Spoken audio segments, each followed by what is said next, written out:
Welcome back, boys and girls. Today we're moving on to Dr. Seuss's Sleep Book. This book is to be read in bed by Dr. Seuss.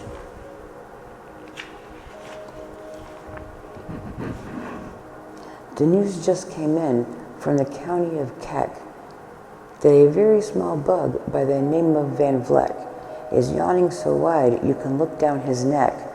This may not seem very important, I know, but it is, so I'm bothering to tell you so.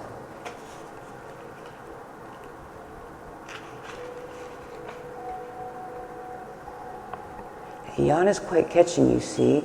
Like a cough, it just takes one yawn to start other yawns off. Now the news has come in that some friends of Van Vleck's are yawning so wide you can look down their necks.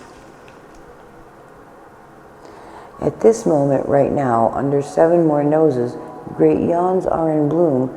They're blooming like roses.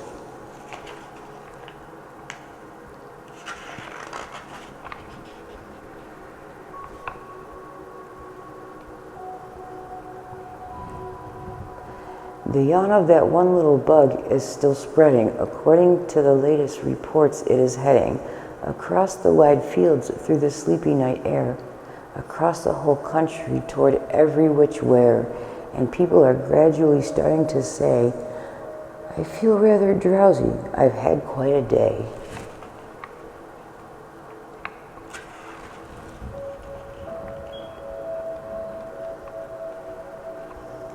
Creatures are starting to think about rest. 2 biff-bomb birds are now building their nest. They do it each night, and quite often I wonder how they do this big job without making a blunder. But that is their problem, not yours and not mine. The point is, they're going to bed, and that's fine.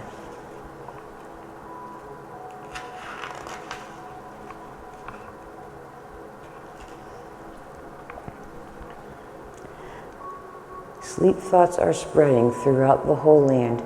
The time for night brushing of teeth is at hand.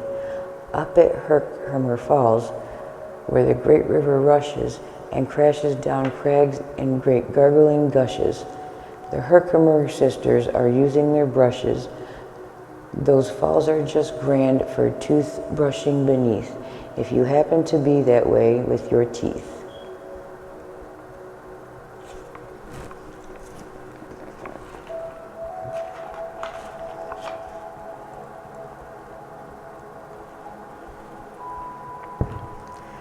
The news just came in from the castle of Krupp that the lights are all out and the drawbridge is up. And the old drawbridge drawer just said with a yawn, my drawbridge is drawn and it's going to stay drawn till the milkman delivers the milk about dawn. I'm going to bed now, so nobody better come round with a special delivery letter.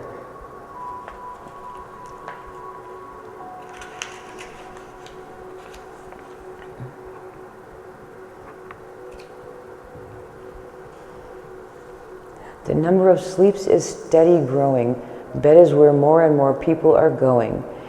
In Culpeper Springs is the Stiltwalkers' Hall. The Stiltwalkers' stilts are all stacked on the wall. The Stiltwalkers' walkers have called it a day. They're all tuckered out. They're snoozing away. This is very big news. It's important, you know, and that's why I'm bothering to tell you so.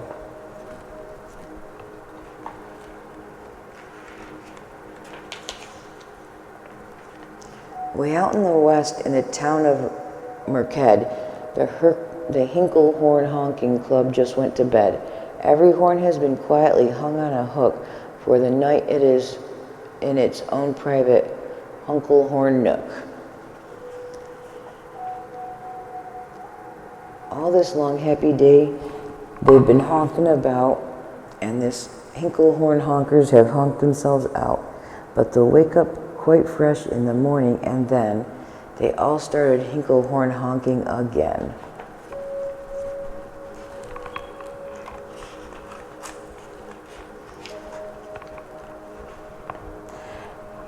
Everywhere creatures are falling asleep, the collapsible frink just collapsed in a heap. And by adding the fink to the others before, I am able to give you the who's asleep score. Right now, 4,404 creatures are happily in slumber. I think you'll agree that's a whopping fine number.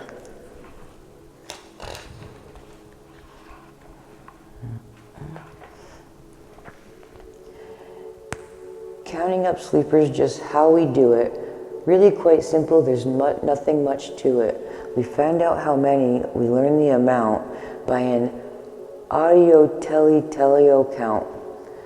On a mountain halfway between Reno and Rome, we have a machine in a plexiglass dome, which listens and looks in everyone's home, and whenever it sees a new sleeper goes flop, it jiggles and lets a new big ol' bell drop.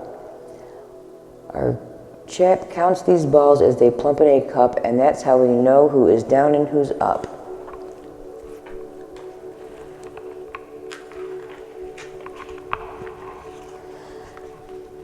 Do you talk in your sleep? It's a wonderful sport, and I have some news of this sport to report. The world champion sleep talker Joe and Mo Redzoff have just gone to sleep, and they're talking their heads off. For 45 years now, each chattering brother has babbled and gabbled all night to each other. They talk about laws and talk about games. They've talked about paws and they've talked about flaws. They've talked a lot about old Santa Claus, and the reason I'm telling you this is because you should take up this sport. It's just fine for the jaws. Do you walk in your sleep? I just had a report of some interesting news of this popular sport. Near Finnegan Fen, that's a sleepwalker group which not only walks, but walks a loop-loop. Every night they go miles. Why they walk such length? They have to keep eating to keep up their strength. So every so often one puts down his hoop, stops hooping and does some quick snooping for soup. That's why they are known as the Hoop Soup Snoop Group.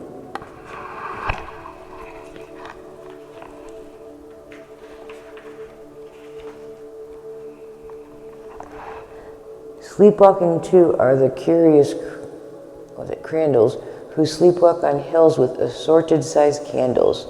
The Crandalls walk nightly in slumbering peace in spite of the slight burns from the hot dripping grease. The Crandalls wear candles because they walk far, and if they wake up, want to see where they are.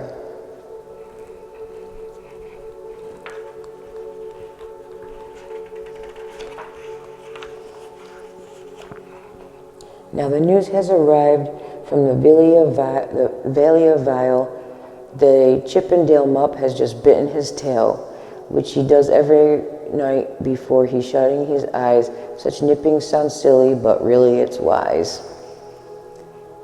He has no alarm clock, so this is the way he makes sure that he'll wake in the right time of day. His tail is so long he won't feel any pain till the nip makes the trip and gets up to his brain. In exactly 8 hours, the Chippendale Mupp will at least feel the bite and yell, ouch, and wake up.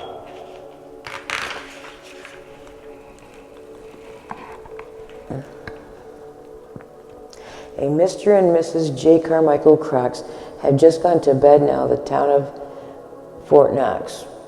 And they, by the way, have the finest of clocks. I'm not at all sure that I quite understand just how the things work with the one extra hand, but I do know that clocks do one very slick trick. It doesn't tick-tock how it goes, it tick-tock. So with the ticks in its tocker and ticks in its ticker, it saves a lot of time and the sleeper sleeps quicker. That was a hard one. What a fine night for sleeping from all that I hear. It's the best night for sleeping in many a years. They're even asleep in Zweiback Motel, and people don't usually sleep there too well. The beds are like rock, and everyone knows the sheets are too short, they won't even cover your toes. So if people are actually sleeping in there, it's a great night for sleeping. It must be in the air.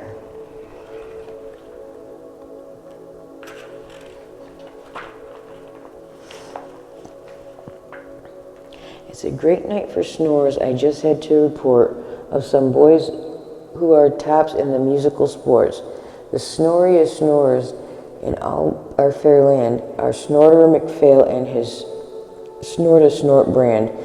This brand can snort Dixie and Old Summer River so loud it would make 40 elephants shiver. The loudest of all the boys is McPhail. He snores with his head in a 3-gallon pail. So they snore in a cave 20 miles out of town. If they snored closer, they would snore the town down.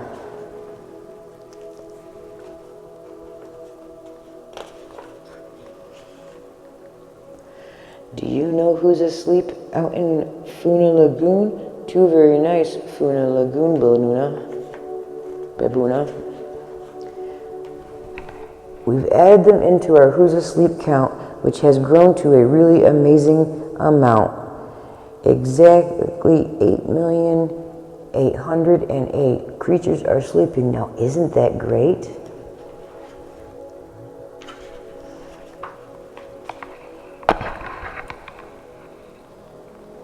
A jed is in bed, and the bed of a jed is the softest of beds in the world, it is said. He makes it from pom-poms he grows on his head, and he's sleeping right now on the softest of fluff, completely exhausted from growing the stuff.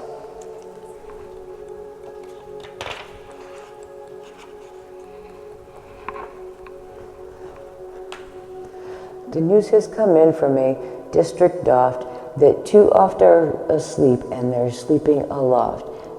And how are they able to sleep off the ground? I'll tell you, I weighed one last week and I found that an oft is so light, he weighs -1 pound.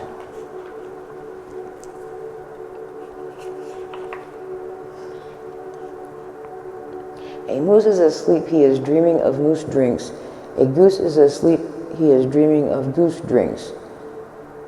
That's well and good when a moose dreams of moose juice, and nothing goes wrong when a goose dreams of goose juice.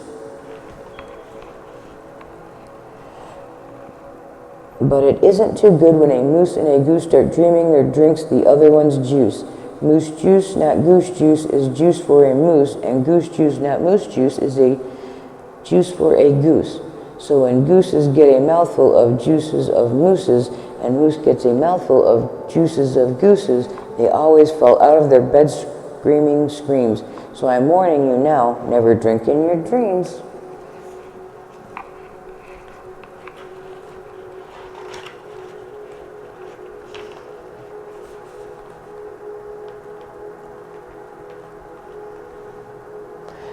Speaking of dreaming, I think you should know that the Bumble Tub Club is now dreaming afloat.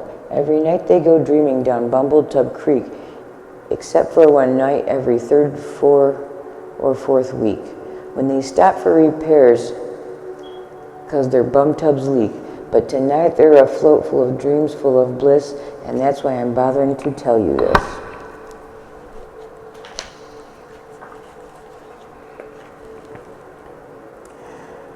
At the fork of the road in the Vale of Vadbode, 5-foot weary salesmen have laid down their load.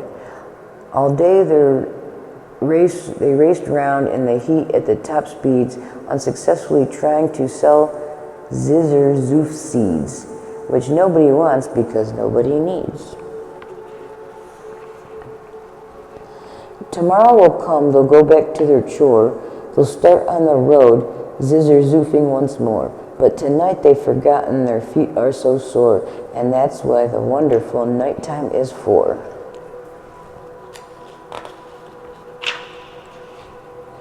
Everywhere creatures have shut off their voices, they have all gone to bed in the bed of their choices. They're sleeping in nooks and they're sleeping in cracks, some of their tummies and some on their backs. They're peacefully sleeping in comfortable holes, some even on soft tufts, barbershop poles. The number of sleepers is now past the millions. The number of sleepers is now in the billions.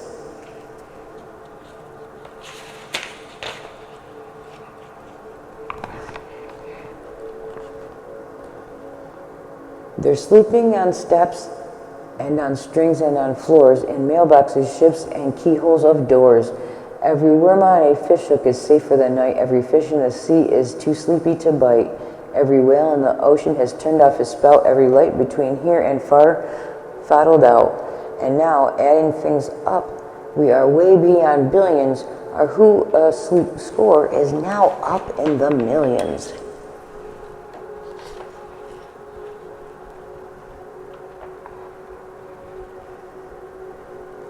$99 zillion, 9 trillion and 2 creatures are sleeping, so how about you?